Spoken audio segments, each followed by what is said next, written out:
오늘 본문 말씀은 사사기 6장 11절과 12절입니다. 구약성경 369페이지를 찾으시기를 바랍니다. 본문 말씀을 제가 읽겠습니다.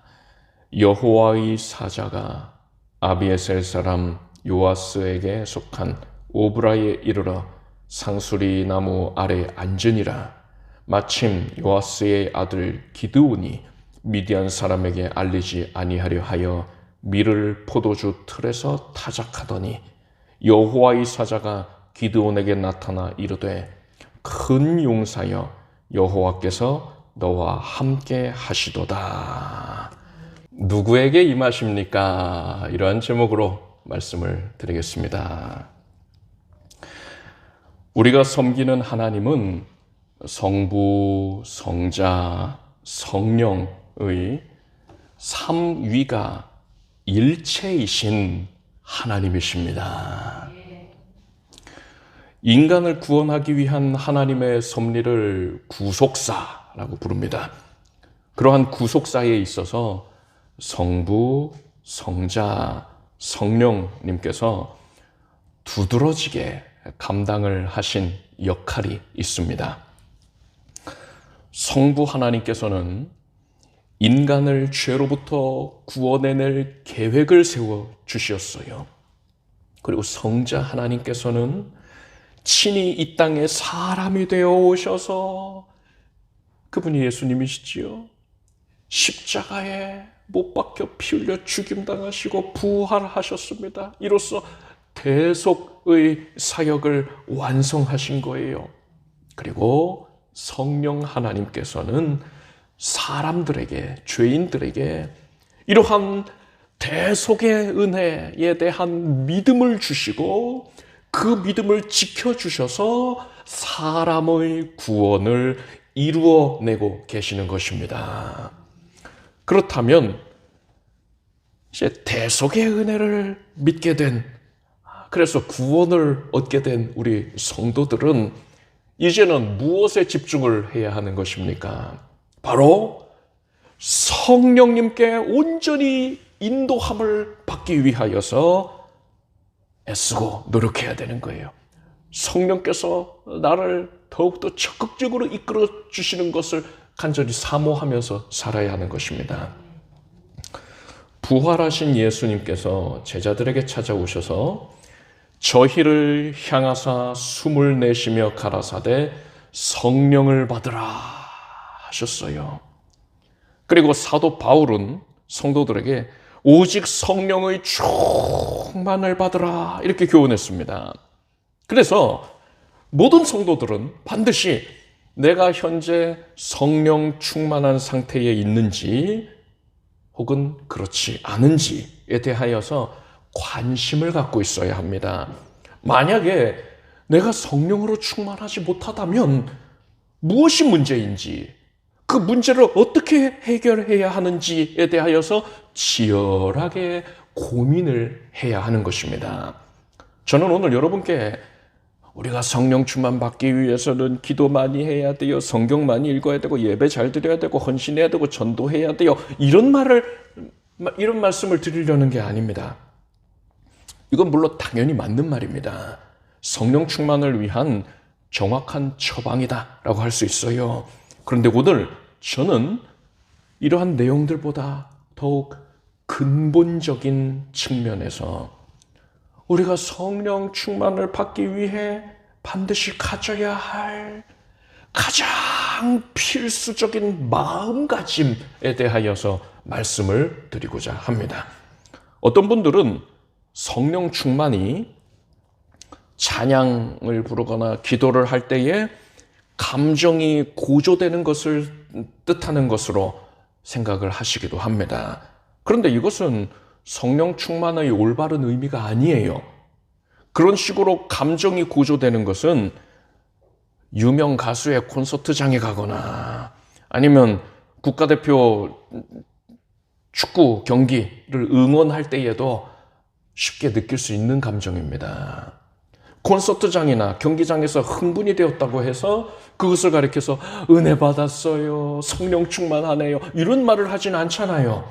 그런데 성도님들은 신앙과 관계된 일을 하다가, 가령 예배를 드리거나 말씀 읽거나 찬양하다가 기도하다가 그런 식으로 감정이 들썩이면 은혜 받았다, 성령 충만하다, 이렇게 생각을 하곤 하는 것입니다.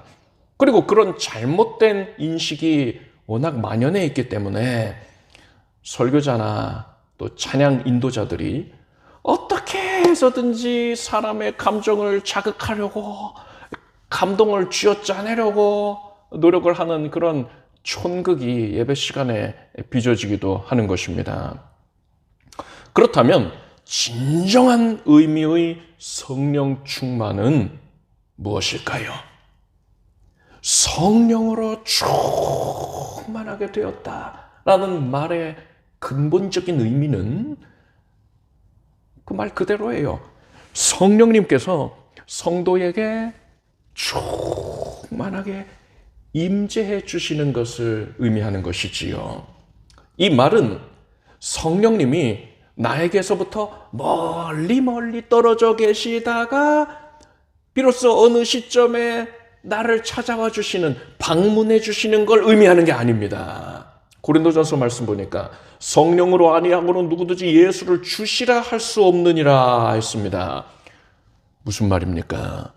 예수님을 구세주로 믿고 섬기는 모든 성도의 영에는 이미 성령님이 들어와 계시다는 거예요. 성령으로 말미암아서 예수를 구세주로 믿게 되었다는 것이기 때문입니다. 따라서 성령님은 이미 우리 안에 거하시기 때문에 저 멀리에서부터 우리를 찾아오실 필요가 없는 것입니다. 여러분, 예수님이 구세주이심을 믿습니까? 여러분 안에 성령님이 이미 들어와 계시는 것입니다. 자, 그러면 성경의 여러 구절에서 성령님이 오신다, 성령님이 임하신다, 이렇게 말씀하는 것은 우리가 도대체 어떻게 이해를 해야 하는 것입니까? 이미 내 안에 계시다면서요. 멀리서 오시는 게 아니라면서요. 근데 왜 임하신다, 오신다 이런 표현을 쓰는 겁니까? 이것은 우리 안에 거하시는 성령님께서 더욱 풍성하게 드러나시는 것을 의미하는 거예요. 이전에는 내가 내 안에 계시는 성령님이 드러나시는 것을 적극적으로 가로막고 있었어요. 어떻게 해서든 성령의 빛이 새어나오지 못하도록 꼭꼭꼭꼭 막고 있었단 말입니다. 그런데 어느 순간에 내가 더 이상은 성령님을 막지 못하게 되니까 내 안에 계시는 성령님께서 이제 나의 삶의 전면에 가득하게 드러나시게 된 거예요. 그렇게 성령님께서 우리의 삶에 적극적으로 드러나실 때에 우리는 하나님이 정녕 나와 함께 하시는구나, 나를 도와주시는구나, 이 사실을 그 어느 때보다도 확신할 수 있게 되는 것입니다. 물론 그 이전에도 하나님은 나와 함께 하고 계셨어요. 절대로 떠나지 아니하셨단 말입니다. 그렇지만 우리가 그것을 충분히 깨닫지를 못하고 있었던 거예요. 그런데 우리가 비로소 성령 충만하게 되면 하나님이 나와 함께 하고 계시다는 것을 실제적으로 느끼고 깨닫게 된단 말입니다. 어린아이가 혼자서 어두운 길을 지나가야 한다면 아마 어린아이는 무서워서 울음을 터뜨릴 것입니다. 그렇지만 이 아이가 부모님의 손을 꼭 잡고 있어요. 옆에 부모님이 와 있어요. 그렇다면 이 아이는 이제는 두려워하지 않을 것입니다. 그리고 이 아이가 배가 몹시 고파요. 배가 몹시 고픈데 곁에 부모님이 있다면 이 아이는 부모에게 밥을 달라고 담대하게 요구할 것입니다. 이 아이는 나의 부모님은 나를 지극히 사랑하니까 내가 배가 고픈 걸 반드시 해결해 줄 거야, 이런 확신을 가지고 부모에게 담대히 요구함으로써 배고픔을 해결을 받게 되는 겁니다. 마찬가지예요. 우리가 성령으로 충만하게 되면 우리는 하나님이 나와 함께 하신다라는 걸 그저 입술로만 고백하는 게 아니라 머리로만 아는 게 아니라 이제는 분명하게 실질적으로 깨닫게 되는 거예요. 그래서 우리가 아무리 악한 일을 당하게 된다 하더라도 어려운 일을 겪게 된다 하더라도 이제는 두려워하지 않는 거예요. 그리고 큰 믿음으로 하나님이 날 도와주신다는 확신 가운데에서 담대하게 하나님께 구함으로써 풍성한 응답을 받아 누리게 되는 겁니다. 하나님의 권능을 실질적으로 누리면서 살게 되는 것이에요. 성령 충만은 하나님의 임재를 누리는 것이고 우리는 이를 위하여서 성령께서 내 안에서 드러나시는 것을 가로막지 말아야 한다라고 말씀을 드렸습니다. 자, 이런 관점에서 오늘 본문 말씀을 살펴보면 오늘 본문은 우리가 성령님이 드러나시는 것을 가로막지 않기 위하여서 우리의 심령이 어떤 상태가 되어야 하는지에 대하여 교훈하고 있다는 것을 알 수 있습니다. 이스라엘에 아직 왕이 없던 시절에 있었던 일입니다. 사사시대라고 부르지요. 미디안 민족이 이스라엘을 심히 괴롭혔습니다. 미디안 사람들은 이스라엘에 수시로 쳐들어와서 곡식과 짐승들을 약탈해 갔습니다. 이스라엘 백성들 중에 기드온이라는 사람이 있었습니다. 기드온은 밀 농사를 짓고 이제는 추수를 했어요. 추수를 했으면 추수를 했다는 게 무엇이냐? 곡식 줄기를 베었다는 거예요. 베어서 이제 한 대 모아둔 겁니다.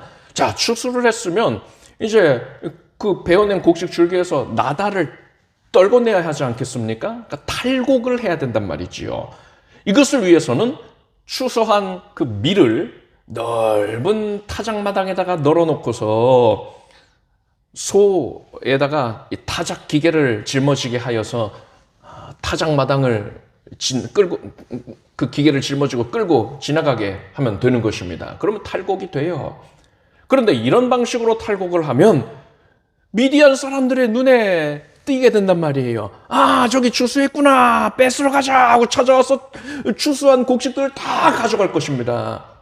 그래서 기드온은 넓은 타작마당에서 이 탈곡을 하는 대신에 좁고 좁은 포도즙 짜는 틀에서 탈곡을 했습니다. 이 포도즙 짜는 틀은 너비가 2m 가량이 되고 깊이는 30cm에서 한 50cm 가량이 됩니다. 구덩이에요. 그곳에다가 포도를 넣고서 두어 명이 들어가서 그 포도 알갱이를 밟으면 포도즙이 흘러나오게 되는 겁니다. 이렇듯 포도즙 짜는 틀은 매우 협소한 구덩이에요. 이곳에서 타작을 한다면은 대단히 오랜 시간이 걸릴 겁니다. 그럼에도 불구하고 기드온은 미디안 사람들을 두려워해서 곡식 뺏기지 않으려고 바로 이곳 이 협소한 이 포도즙 짜는 틀에서 타작을 하고 있었던 것입니다. 바로 그때에 여호와의 사자가 기드온에게 나타났습니다. 성경의 여러 구절에서 이 여호와의 사자를 가리켜서 하나님이라고 칭하고 있어요. 그리고 이 여호와의 사자는 삼손의 아버지 마노아에게 나타났을 때에 뭐라고 하셨느냐? 내 이름은 기묘니라 하셨어요. 여호와의 사자는 기묘자이신 예수 그리스도인 겁니다. 정확하게 말하자면 예수님께서 육신을 입으시기 전에, 그러니까 유대 땅 베들레헴에서 육신을 입으셔서 아기로 나시지 않았습니까? 그 전에 예수께서 구약시대에 천사들과 유사한 형태로 사람 가운데 나타나셨던 거예요. 그래서 선지자들 중에는 이 여호와의 사자를 가리켜서 천사라고 부르기도 하는 경우가 있는 겁니다. 여호와의 사자이신 예수님께서 기드온에게 나타나셔서 큰 용사여, 여호와께서 너와 함께 계시도다. 이렇게 말씀하셨어요. 여러분, 기드온은 지금 미디안 사람들을 두려워해서 이 타작마당을 이용하지도 못하고 포도즙 짜는 틀에서 눈치를 보면서 타작을 하고 있는 것 아닙니까? 그런데 예수님께서 그런 기드온에게 큰 용사여 이렇게 부르신 거예요. 기드온은 이 말씀을 납득할 수가 없었습니다.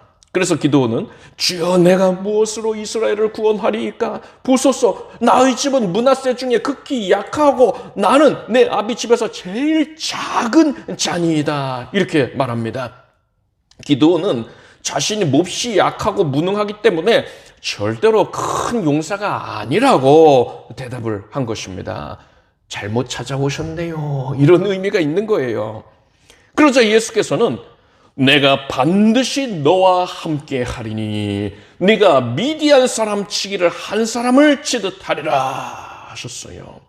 우리는 이 말씀을 통해서 예수께서 이 겁쟁이에 불과한 기드온을 왜 큰 용사라고 부르셨는지 그 이유를 알 수 있습니다. 예수께서 제자들에게 오직 성령이 너희에게 임하시면 너희가 권능을 받겠다라고 말씀하셨습니다. 권능을 받는 조건이 뭡니까? 성령이 임하시면. 여러분, 기드온이 아무리 연약하다 하더라도 하나님께서 기드온과 함께 하시면 하나님이 기드온을 통해서 권능을 나타내실 것이니까 기드온이 아무리 연약하다 해도 상관없어요. 기드온은 이스라엘을 구원하는 큰 용사로 쓰임을 받게 되는 것입니다. 하나님이 하시는 것입니다. 이 일이 있고서 얼마 후에 미디안 사람들이 이스라엘에 쳐들어왔습니다. 그 쳐들어온 사람들의 숫자가 그 병사의 수가 무려 13만 5천 명에 달했습니다. 이때 성령님께서 기드온에게 임하셨습니다. 여호와의 신이 기드온에게 강림하시니 기드온이 나팔을 불매 아비에셀 족속이 다 모여서 그를 쫓았다고 했어요. 기드온의 나팔 소리를 듣고 이스라엘의 장정 3만 2천 명이 모였습니다. 여러분, 아까 미디안이 몇 명이라고 했습니까? 13만 5천 명이에요. 그런데 3만 2천 명이 대적하기 위하여 모였단 말입니다. 숫자가 턱없이 모자라지요. 그런데 하나님께서는 그 수가 너무 많으니 두려워서 떠는 자를 돌려보내라 하셨어요. 그렇게 해서 3만 2천 명 중에서 2만 2천 명이 돌아가고 10,000명만 남게 됩니다. 이제 10,000명이서 13만 5천 명을 상대해야 되는 거예요. 그런데도 하나님께서는 아직도 인원이 많다 말씀하시면서 이제는 병사들을 시내에 데리고 가서 물을 마시게 하여서 그 물 마시는 모습을 보고서 9,700명을 돌려보내게 하셨습니다. 그렇게 단지 300명만 남게 하셨어요. 미디안 병사의 수는 13만 5천 명인데 고작 300명에서 이들을 대적해야 되는 것입니다. 그런데 전쟁의 결과가 어떻게 되었겠습니까? 하나님께서 이 300명의 용사들과 함께 하시니까 300용사들을 통해서 미디안 대군 13만 5천 명이 괴멸되어 버린 것입니다. 하나님께서 300용사들을 통해서 권능을 나타내셨던 거예요. 우리는 기드온이 이 포도즙 틀에서 타작을 할 때에 여호와의 사자께서 내가 너와 함께 하겠다. 큰 용사로 쓰겠다. 이런 말씀을 하신 것과 하나님께서 이 3만 2천 명의 병사들 중에서 오직 300명만을 남기고 그들을 통해서 권능을 나타낸 부분을 주목을 해야 됩니다. 여기에 신령한 교훈이 담겨 있는 거예요. 만약에 기드온이 삼손처럼 힘이 세고 칼과 활을 잘 쓰고 또 기드온의 주변에 힘센 장수들이 여럿이 있었다면 기드온은 어떤 모습을 보였겠습니까? 기드온은 미디안 사람들은 얼마든지 쳐들어오라 그래라. 내가 혼쭐을 내주마. 이렇게 담대하게 소리치면서 타작마당에서 당당히 탈곡을 했을 거예요. 그런데 이런 모습은요, 자기 힘을 의지하는 겁니다. 또한 세상을 의지하는 거예요. 절대로 하나님을 의지하는 모습이 아닌 겁니다. 입술로는 물론 기드온은 나는 여호와 하나님을 의지합니다. 하나님만 의지합니다. 이렇게 말해 왔을 거예요. 그렇게 기도도 해 왔을 겁니다. 그렇지만 만약에 기드온이 자기 힘을 의지하고 있었다면 이거는 하나님을 의지하는 게 아닙니다. 이러한 모습이 바로 하나님 앞에서의 교만인 거예요. 진실로 그는 거만한 자를 비웃으시며 겸손한 자에게 은혜를 베푸시나니 라고 하나님께서 말씀하셨습니다. 하나님께서는 교만한 자를 대적하시기 때문에 그에게는 절대로 함께 하시지 않는 거예요. 성령 충만을 허락하지 아니하시는 겁니다. 성령 충만 받기 싫으면 하나님 앞에서 교만하게 굴어도 되는 거예요. 여러분, 성령님이 드러나시는 것을 내가 가로막고 있었다고 하지 않았습니까? 나의 무엇이 성령님이 드러나시는 것을 가로막고 있었던 겁니까? 교만이었던 거예요. 나의 교만함이 성령님을 에워싸고서는 성령의 빛이 새어나오지 못하도록 꼭꼭 막고 있었던 거예요. 그렇지만 기드온은 포도즙 짜는 틀에서 타작을 하면서 자신의 처지를 돌아보게 됩니다. 나는 참 연약한 자구나. 나는 아무것도 아니구나. 이렇듯 비굴한 모습으로 타작을 할 수밖에 없는 존재구나. 이거를 그 누구보다도 절실하게 깨닫게 된단 말입니다. 인정할 수밖에 없게 됐어요. 그래서 기드온은 절대로 자기 자신을 의지할 수가 없게 되는 겁니다. 기드온은 오직 하나님만을 의지하게 된 거예요. 전적으로 생명 다해서 의지하게 된 것입니다. 여러분, 이게 바로 하나님 앞에서의 겸손이에요. 하나님께서는 기드온이 이러한 심령을 가진 것을 확인하셨단 말입니다. 그리고 그에게 나타나셔서 큰 용사여 여호와께서 너와 함께 계시도다 이렇게 선언을 해주신 것입니다. 그에게 성령 충만을 허락하신 거예요. 300명의 용사들도 마찬가지입니다. 처음 32,000명이 모였을 때에 이들은 그래, 이 정도 인원이면 아직 인원 차이가 많이 나긴 하지만 한번 싸워볼 만하다 이렇게 생각을 했던 거예요. 이건 하나님을 의지하는 게 아닙니다. 하나님 앞에 교만한 것이에요. 이들이 10,000명이 남았을 때에도 하나님이 인원이 많다 하셨지요. 이것을 볼 때에 이들이 무슨 생각을 하고 있었는지 훤히 알 수 있어요. 이들은 그래, 인원이 많이 줄었지만 이제 정예병만 남은 거야. 전술을 잘 세우기만 하면 이 인원으로도 어떻게든 해볼 수 있을 거야. 이런 생각을 했던 거예요. 그렇기 때문에 하나님께서는 그 인원을 파격적으로 300명까지 낮추셨던 겁니다. 비로소 300명이 되니까 그들은 이 인원으로는 도저히 어떻게 해볼 도리가 없다. 이것을 깨닫고 고백하면서 자신들의 연약함과 무능함을 철저하게 인정하게 된 것이에요. 비로소 이들이 하나님만을 절박하게 의지하게 되었던 것입니다. 하나님께서는 그러한 겸손한 심령을 기뻐하시고 그들에게 권능을 나타내 보이셨던 것입니다. 성령 충만에 대해서 말할 때에 오순절 사건을 빼놓을 수가 없습니다. 오순절 날 마가의 다락방에 모인 제자들을 생각해 보십시오. 이들은 예수님께서 이 땅에 계실 때에 항상 예수님을 따라다니고 예수님과 함께 했어요. 예수님이 그들의 보호자가 되어주신 겁니다. 예수님이 항상 인도해 주시고 도와주셨어요. 그런데 예수님이 승천하셨습니다. 이들의 보호자가 사라진 거예요. 이들은 고아와 같이 버려진 상태에 놓이게 된 겁니다. 유대교의 지도자들이 예수님을 죽이고 나서 예수에 대한 우호적인 여론이 퍼지는 것을 막고자 합니다. 그래서 예수의 추종자들을 색출하려고 혈안이 돼 있었어요. 그렇기 때문에 이 제자들은 언제 끌려나가서 처형을 당할지 모를 그런 위험한 상황이었던 것입니다.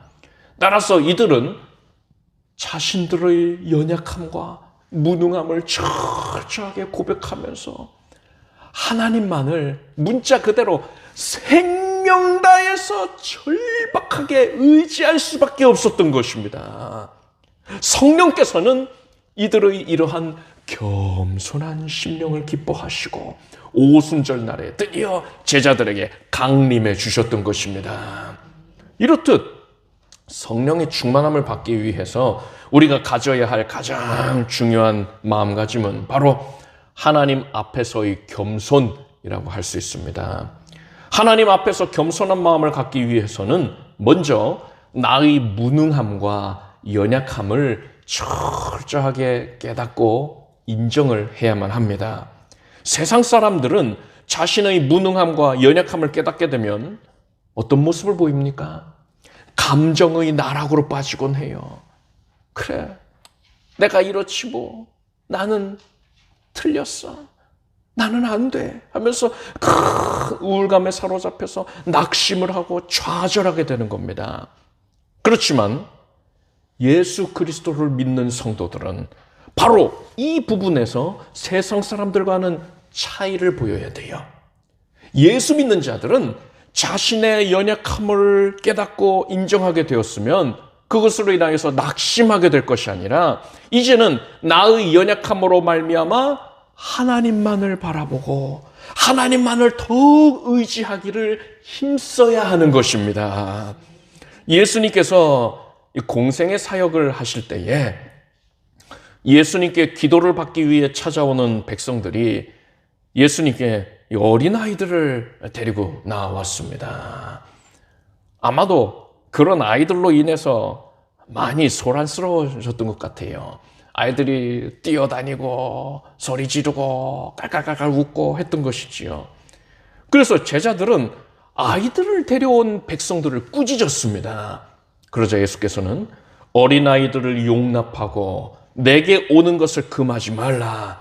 천국이 이런 자의 것이니라 하셨습니다. 하나님의 은혜는 어린아이와 같은 심령을 가진 자에게 허락이 된다는 것입니다. 그렇다면 어린아이의 심령이라는 게 도대체 뭘 의미하는 겁니까?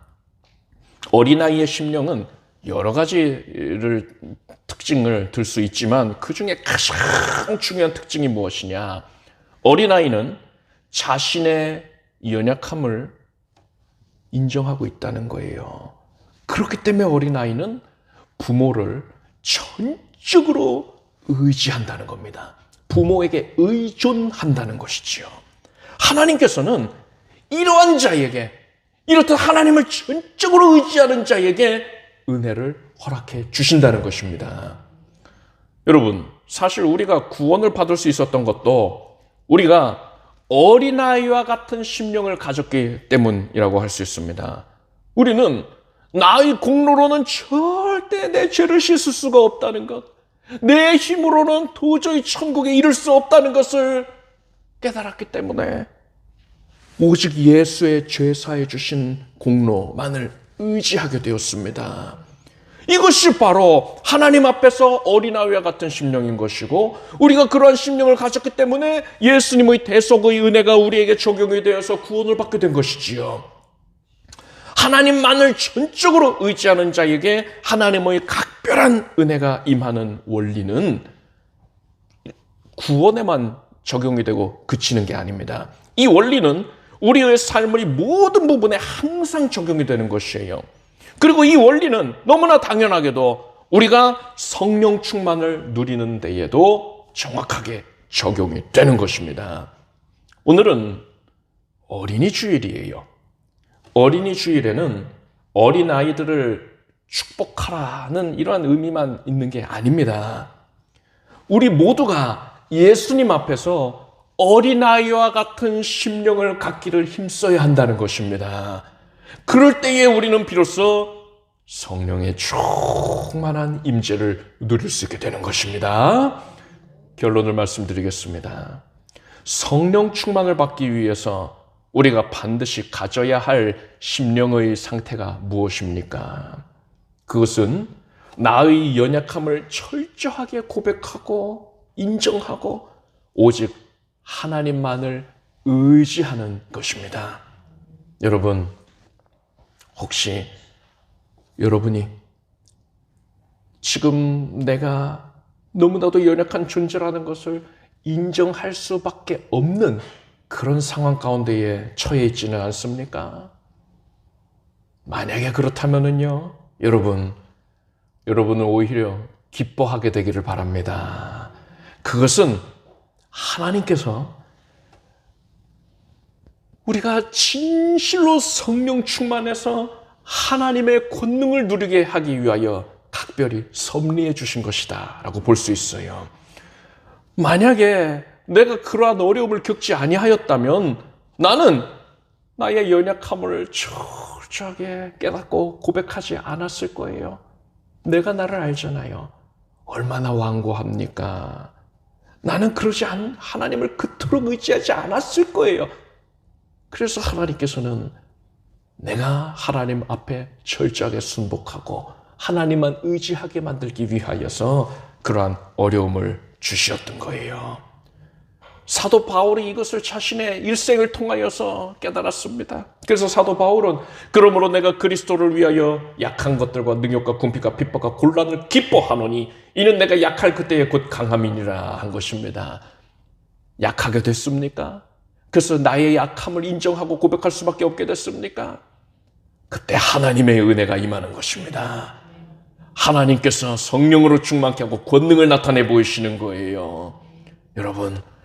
여러분이 연약함과 무능함을 고백할 수밖에 없게 되었을 때에 여러분은 여러분과 함께 하시는 성령님의 음성에 귀를 기울이게 되길 바랍니다. 여호와의 사자께서 기드온에게 말씀하셨던 것처럼 예수께서 예수 그리스도의 영이신 성령으로 말미암아 지금 여러분에게 말씀하고 계세요. 큰 용사여, 여호와께서 너와 함께 계시도다. 지금 영의 귀를 열고 지금 이 말씀을, 성령의 음성을 여러분 듣게 되길 바랍니다. 큰 용사여, 여호와께서 너와 함께 계시도다. 여러분, 이제 여러분은 여러분의 영혼을 향하여서 이 말씀을 들려주기를 바랍니다. 성령께서 하신 말씀을 나의 영혼에게 지속적으로 들려주세요. 여러분, 가슴에 손을 얹으십시오. 여러분의 영혼에게 이 고백을 들려주기를 바랍니다. 따라서 고백하십시오. 큰 용사여, 여호와께서 나와 함께 계시도다. 아멘. 여러분은 나 자신의 연약함을 철저하게 고백하고 인정하십시오. 그래서 하나님을 생명 다해서 전적으로 의지하는 데까지 이르게 되길 바랍니다. 바로 그때에 성령께서 임하셔서 큰 용사여, 여호와께서 너와 함께 계시도다. 성령의 충만을 허락해 주시는 것입니다. 성령의 권능을 받아 누리게 되는 것이에요. 하나님 앞에 겸손한 심령을 가짐으로써 성령 충만을 누리는 여러분이 되길 축복합니다. 기도하겠습니다. 하나님, 내 안에 계시는 성령님이 드러나시는 것을 내가 가리우고 있었으니 용서해 주시옵소서. 이것이 큰 불찰입니다. 주여, 내가 교만하여서 하나님을 의지치 아니함으로써 성령을 가리우고 있었으니 애통해하고 회개합니다. 우리의 마음을 깨뜨리셔서 낮추어 주셔서 이제 모든 마음의 문이 열려지게 하시고 완고하였던 것, 더러운 것이 묻어 있었던 것 다 멸하여 주셔서 성령께서 충만히 드러나게 해 주시옵소서. 성령의 충만을 누리게 하여 주시옵소서. 성령께서 권능 나타내시고 성령께서 모든 것을 압도하여 주시옵소서. 내가 그러므로 여러 약한 것들로 인하여 자랑하겠습니다. 기뻐하겠습니다. 하나님의 강함을 누리게 될 것을 기대하고서 이제 기뻐하겠습니다. 하나님 충만히 임재하시고 드러나 주시옵소서. 예수님의 이름으로 기도드립니다. 아멘. 자, 모두 자리에서 일어나시기 바랍니다. 가슴에 손을 얹으십시오. 아픈 곳에 손 얹고 기도하겠습니다. 하나님, 우리에게 성령의 충만을 허락하시는 것을 감사합니다. 모든 교만을 다 깨뜨리소서. 성령님 충만히 드러나소서. 성령이 압도하여 주시옵소서. 우리의 연약한 심령, 그것을 인하여 뒤로 물러나 낙담에 빠지게 될 것이 아니요 하나님을 의지할지어다. 큰 용사여, 여호와께서 너와 함께 계시도다. 하나님이 함께 하시니 두려워하지 않겠습니다. 뒤로 물러나지 않겠습니다. 예수의 손을 붙잡았으니 우리는 승리하였습니다. 승리하였습니다. 마귀가 놀라서 도망갑니다. 심령 가운데에 자리 잡고 있었던 모든 우울감이 사라질지어다. 저주의 쇠사슬 다 끊어졌느니라. 끊어졌느니라. 예수의 권능으로 말미암아 그리 되었습니다. 나는 연약하지만 예수께서 함께 하셔서 큰 용사로, 능력 있는 용사로 쓰임을 받습니다. 육신의 연약함을 예수께서 어루만지셨느니라. 이제는 강건하여질지어다. 머리에서부터 발끝까지 뼈 마디마디 관절과 골수가 오장 육부가 피부가 온전히 정결케 되고 혈액이 정결케 되고 몸속에 남아있었던 모든 어둠의 흔적들 다 사라질지어다. 혈액이 정결케 되었습니다. 모든 뼈에 남아있었던 사망의 흔적도 사라졌습니다. 생명으로 충만케 되었습니다. 온몸을 쇄신케 될지어다. 성령의 거룩한 불로 말미암아서, 성령의 압도적인 임재로 말미암아서 그리 되었습니다. 이젠 자리를 털고 일어나게 될지어다. 하나님께서 우리의 삶 전 영역의 성령으로 덧입혀 주셔서 모든 연약함이 변하여서 기쁨의 제목 되게 해주십니다. 연약을 인하여 하나님만 의지했더니 성령 충만 받고서 성령의 권능을 누리게 됐습니다. 이제 하나님의 일하시는 것을 보게 될지어다. 하나님이 큰 용사로 사용하시는 것, 300용사로 사용해 주시는 것을 보게 될지어다. 하나님의 능력을 힘입 때 더 충만히 힘입을지어다. 이제 문들이 다 열려지는 것을 보게 될지어다. 믿음의 배필을 만나게 하시고, 믿음의 가정 일구게 하시고, 믿음의 자녀를 잉태케 하소서. 하나님께서 나아가는 걸음걸음마다 개입 역사하시고 하나님의 주장 섭리하신 것을 믿습니다. 하나님께 맡겼더니 취업의 문이 열려지고 진학이 허락이 되고, 하나님께 맡겼더니 삶의 현장에서 복을 받고 으뜸이 되고 형통케 됩니다. 우리가 현재에 누리고 있었던 것보다 더 값진 것들, 하나님을 더 섬기기에 합당한 것들, 하나님께 드리기에 합당한 것들로 충족히 채워 주시옵소서. 하나님께서 지극한 선으로 이끌어 주시리라. 하나님께 사모하는 마음으로 아랜 것들 지금 다 응답받았습니다. 하나님의 방법으로 응답받았습니다. 이제는 기뻐할지어다. 하나님께 찬미의 제사 끊이지 않게 될지어다. 예수님의 이름으로 간절히 축복하고 기도드립니다. 아멘. 믿은 대로 될지어다. 하나님께 박수 올리겠습니다. 자리에 앉으십시오. 준비하신 예물을 정성된 마음으로 하나님께 드리겠습니다. 드리신 예물 위에 축복 기도하겠습니다. 하나님, 하나님께 감사하는 마음을 담아서 기대하는 마음으로 예물을 올렸습니다. 하나님께서 큰 기쁨 가운데에 연락하여 주시옵소서.